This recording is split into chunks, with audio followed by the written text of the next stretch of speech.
We got a little finger drumming positioning tip here, and this is how I set my hi-hats up to add variations to the pattern.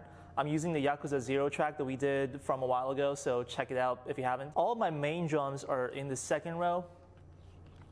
It is very unconventional, but this is my preferred way of doing things. I'll probably explain this in a future video. This is my main hi-hat. Now I usually have the same hi-hat but quieter on this pad next to it. So by going back and forth on the hi-hats, you can effectively oscillate the velocity of your hat, adding some dynamics. On the button above the hats, I usually have an open hi-hat or crash or whatnot. For example, here I have an open hi-hat that I play at the beginning of every beat. As you can see, by positioning it like this, I'm able to keep the same hand movement pattern, middle, index,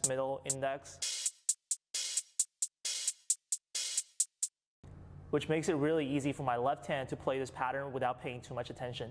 I have a crash here that basically plays the same, and I play this at the beginning of every bar to put more emphasis on the pattern.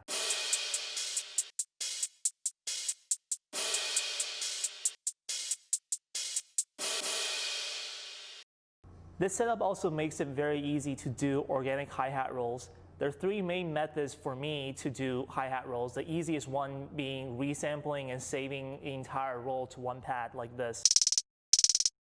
This is really convenient if there's a specific hi-hat roll that you want to have in your track, or if you want to do more complex rolls with, say, velocity or tone changes. For example, this roll right here, phase out at the end.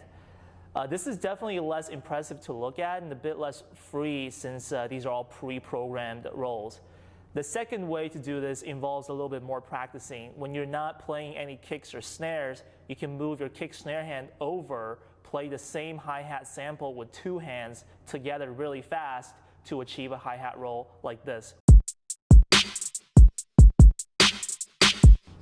This is definitely a higher level move since you have to be really fast, really accurate. Your finger touch has to be able to bounce right back really quick for the button to be actuated again. And after the hi-hat roll, you have to move right back to the kick snare pattern really quickly. And if you have one of these open hi-hats in the mix, it's even trickier to remember to move back to the open hi-hat right after. It's still a very flashy move though, so it might be a good idea to put some time into it.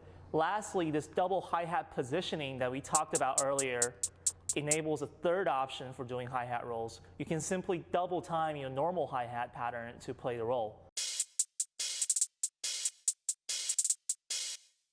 The good thing about this is that it looks impressive enough. You're triggering the roll organically, but you also get to basically play the pattern exactly the same way, just double time.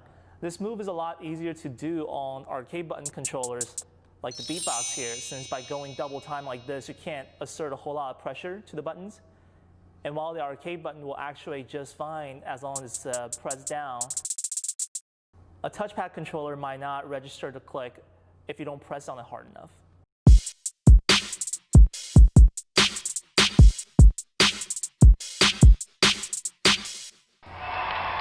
Anyways, hope that was valuable information to you, and we'll see you again next time.